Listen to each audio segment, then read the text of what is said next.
La historia está por todas partes. No hay mapas que lleven a tesoros ocultos y nunca hay una X que marque el lugar. Siente sus latidos.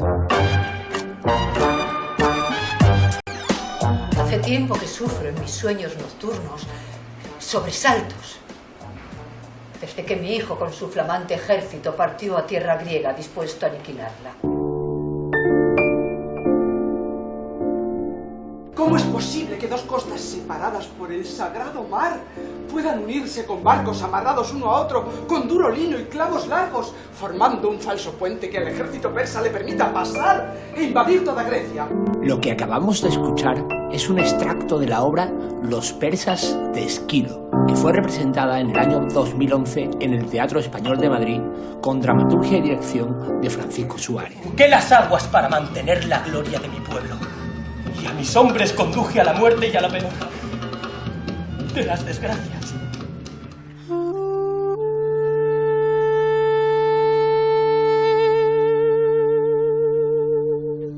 En esa obra se narra uno de los momentos más trágicos del Imperio Persa, cuando se comenzaba a fraguar su final, la derrota de Jerjes en Salamina ante los griegos.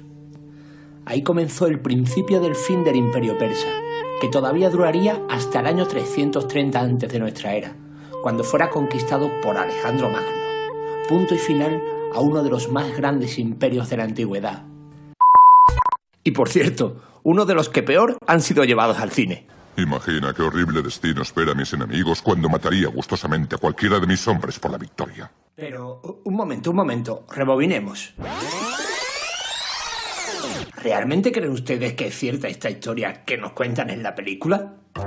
Para empezar, a pesar de lo que nos diga este Leónidas del Tebeo, los persas no convertían en esclavos a los pueblos conquistados, algo que precisamente los espartanos no podían decir. Pero bueno, eso es harina de otro costal que veremos en el próximo capítulo.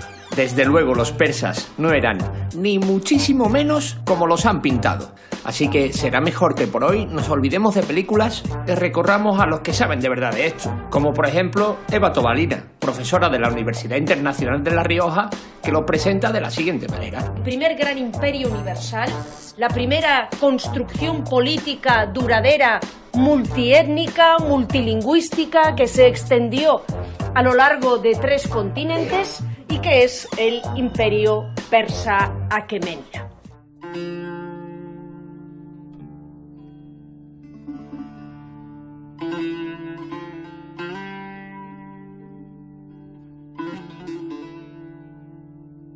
Los persas era un pueblo procedente del Cáucaso, que se había desperdigado en el centro-sur de la meseta de Irán, subyugados por sus vecinos del norte, los medos, temerosos de los asirios que extendían su poder desde Nínive y de los caldeos de Babilonia. Así estuvieron durante más de 1000 años, desde el 1500 antes de nuestra era hasta la llegada de Ciro II. Este Ciro era hijo de madre meda y padre persa, y su levantamiento contra su abuelo Astiages supuso el inicio de un gran imperio. Y por cierto, este abuelo no es que se llevara muy bien con el pequeño Ciro. Cuando nació el niño, la tradición nos asegura también que Astiages trató de matarlo y que luego luchó contra él, pero que ninguna de las intrigas concebidas por Astiages lograron acabar con el niño y que Ciro II creció y se convirtió en un gran hombre que fue a la guerra contra su abuelo el medo Astiages, acabó derrotándolo y se apoderó de su imperio. Estamos en el año 560 y para no ser pesados y repetitivos, tengan en cuenta que a partir de aquí todas las fechas que demos serán antes de nuestra era. No me digas, no me había enterado.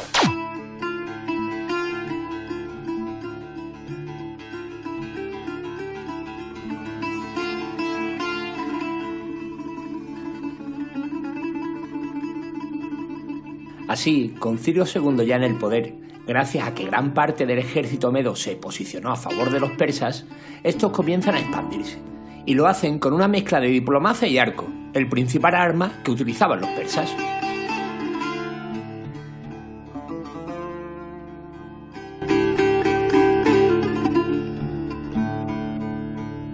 pero sobre todo lo hacen respetando las tradiciones de los pueblos conquistados e instaurando una modélica gestión de la diversidad territorial que el propio Alejandro Magno, el responsable del final del Imperio Persa allá por el 330, utilizaría para controlar sus dominios en Oriente.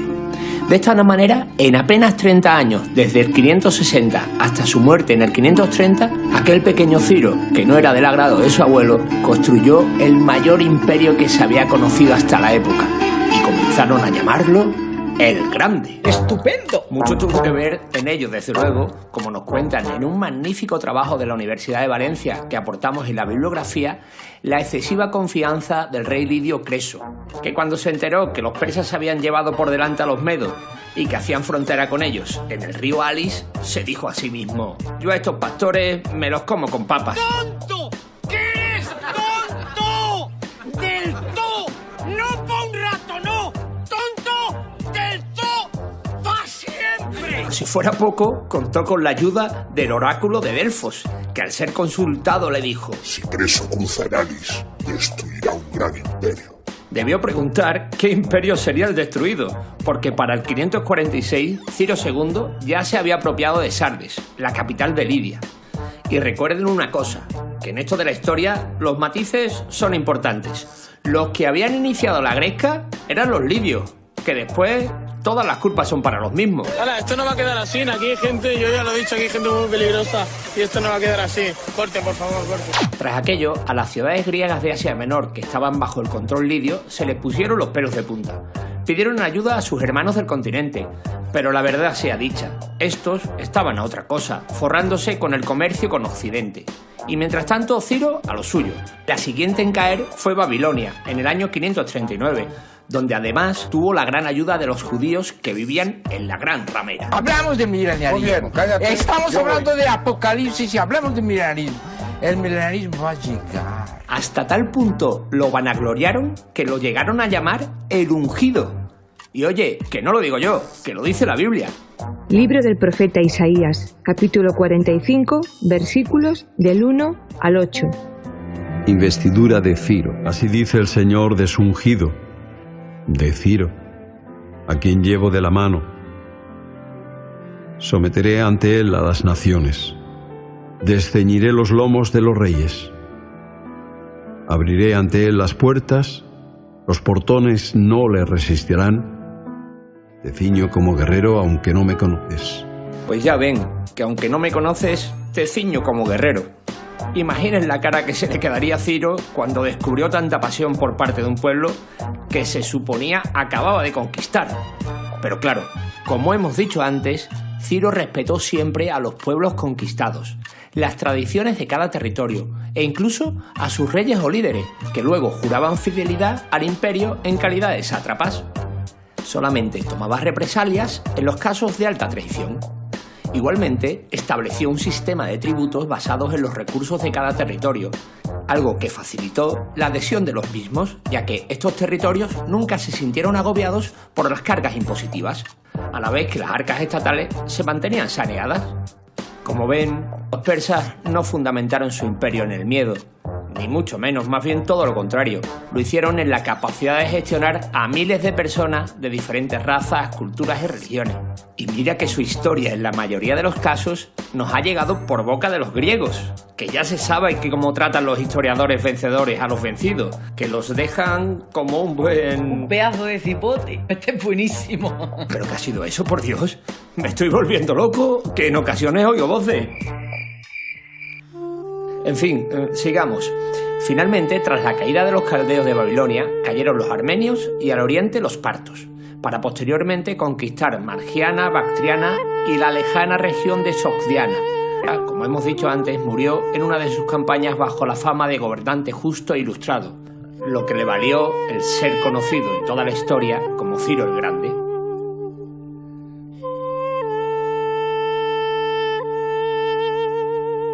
Tras su muerte, su hijo Cambises II completaría en el este el esfuerzo de su padre y más tarde conquistaría Egipto para los persas, a lo que se sumó las campañas de Darío, que primero uniría al imperio las ciudades griegas jonias y después protagonizó la primera de las guerras médicas contra los griegos, el único pueblo que se le opuso con éxito. Pero eso ya es otra historia que dentro de muy poco narraremos. Lo que es cierto es que este imperio que construyó Ciro duró 200 años más, hasta que, como hemos dicho, otro grande, tanto como el propio Ciro, Alejandro, se hiciera con uno aún mayor, gracias en buena medida a observar muchas de las virtudes que había derrochado el gran Ciro. Sin duda, uno de los personajes que han marcado para siempre los latidos de la historia, nuestros latidos. Latidos.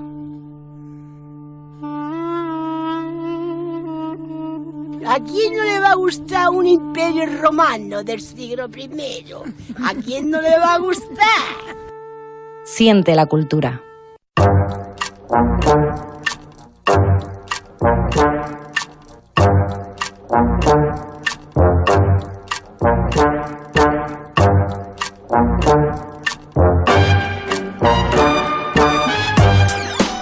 Y Quique de los Reyes ya tiene que estar aquí compartiendo sus latidos, y si hay alguien más que es más universal él que todo el imperio persa. ¿Qué tal, Quique? Muy buenas.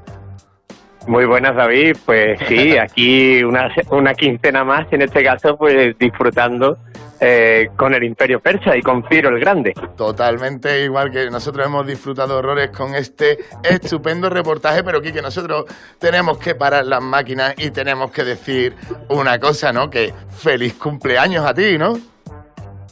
Muchas gracias. Así que hoy, que es verdad, es mi cumpleaños. Hoy es tu cumpleaños, hoy esto sí que es una fecha histórica, señores y señoras y señores, recuérdenla, que nuestro compañero Quique cumpleaños. Y bueno, nos ha hablado del imperio persa. Tengo más edad que un bosque del imperio persa ya, ¿eh? Bueno, casi. Si nos juntamos los dos, lo sumamos seguro. Lo que sí, Quique, pues nos has contado esta estupenda historia de uno de los imperios quizá pues más maltratados por la historiografía, y que precisamente es el imperio persa, ¿no? Así rápidamente, el resumen que nos podemos llevar de este estupendo reportaje, ¿cuál sería, Quique? Pues intentaríamos hacer hincapié precisamente en eso. Nos ha llegado, para las personas que normalmente cuando se trabaja la historia nos llega siempre como el alter ego, aquel imperio que luchó contra los griegos en las guerras médicas, en la manera en la que no suelen contar o hacer referencia de soslayo al imperio persa, o incluso en la filmografía, ¿no? En las películas como 300, a las que hemos hecho referencia, en un pequeño guiño en el que aparece ese Jerjes, el hijo de Darío, como un auténtico tirano que esclavizaba a los pueblos con esos inmortales que eran casi monstruos, y que sin embargo no es así, casi fantasmas, ¿no? Sin embargo no era así, ni muchísimo menos.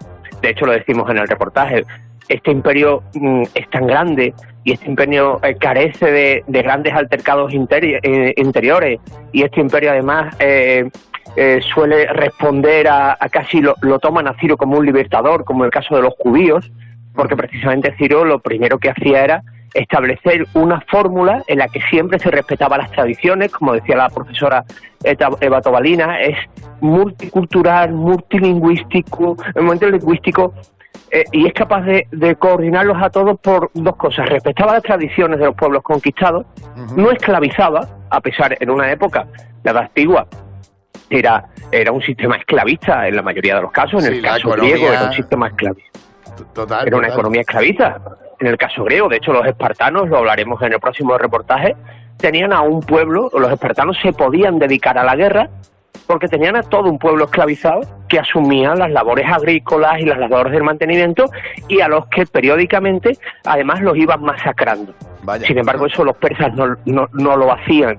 Los persas respetaban a los pueblos conquistados, incluso hasta el punto, como hemos puesto en el caso de los judíos, que habían sido llevados a Babilonia como esclavos, y con la llegada de Ciro alcanzaron la libertad y tuvieron la posibilidad de moverse dentro del propio imperio persa y volver a la zona de Judea-Palestina, aunque Palestina es un término geográfico que aparecería posteriormente con el imperio romano, pero bueno, a la zona conocida, ¿no?, que actualmente es conocida como Palestina. Con esto queremos decir, eso sería el primero de los ejes fundamentales. El segundo de los ejes de resumen es la propia figura de Ciro, uno de sus personajes al nivel de los más grandes de los grandes de la historia, que cambió todo y que realmente es digno de que repasemos y conozcamos un poquito mejor. Pues sí, que toda la razón, y gracias que te tenemos a ti para que, bueno, por lo menos podamos conocer estos nuevos relatos o estos relatos que no son tan habituales dentro de la historia. A ti te tenemos que despedir hasta dentro de 2 semanas, te dejamos que sigas celebrando tu día y espero que nos veamos luego, ¿vale? Guárdame un ratito para mí. Así que nosotros, claro que Quique, sí, vamos a continuar precisamente pues escuchando el nuevo tema de Menta, que bueno, que verá la luz este mismo fin de semana, el día 26, y que aparte es el adelanto del que será su próximo EP. Así que, Quique, yo no sé si tú, pero yo no puedo esperar.